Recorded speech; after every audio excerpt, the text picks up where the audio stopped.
tonight in the ongoing dispute between the University of Toronto and the organizers of the Pro-Palestine encampment right on campus. CP24's Sija Liu is following the latest developments for us from outside the University Avenue Courthouse. Sija.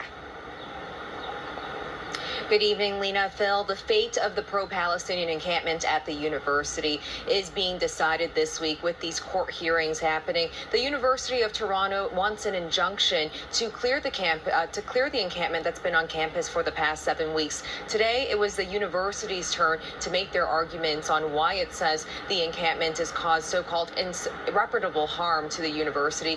It brought up specific points on how protesters have set up a fence around a section of King's College Circle and are preventing people from entering it, saying they are screening people before letting anybody in. It says alumni, lecturers, and students have all expressed concern about safety on campus. Some people don't feel comfortable coming onto campus. Demonstrators deny these allegations, saying they are unproven.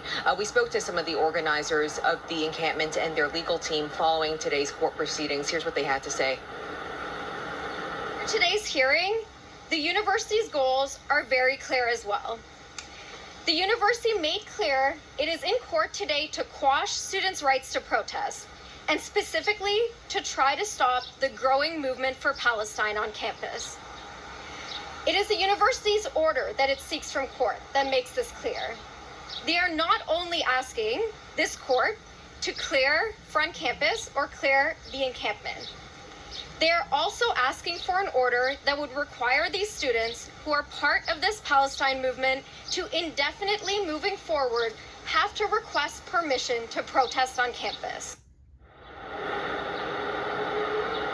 And we received a statement from the University of Toronto in the last hour about today's court proceedings. I'll read you part of that. It says, if we are awarded an injunction, the encampment would be required by law to be dismantled within a set period of time. Encampment participants would be free to exercise their rights to free speech, protest, and continue advocating for their cause without erecting structures or occupying property overnight. And I did ask protest organizers if come Friday they get an injunction approved and no deal is reached, would they leave the encampment? They say they couldn't say yes or no. They said this is something they are assessing on a day-by-day basis. But Lena, Phil, we are back at court tomorrow, and it will be the protesters' turn to explain why they should be allowed to remain on campus. All right, we'll see what comes out of that. Sija Liu outside the University Avenue Courthouse tonight. Thanks.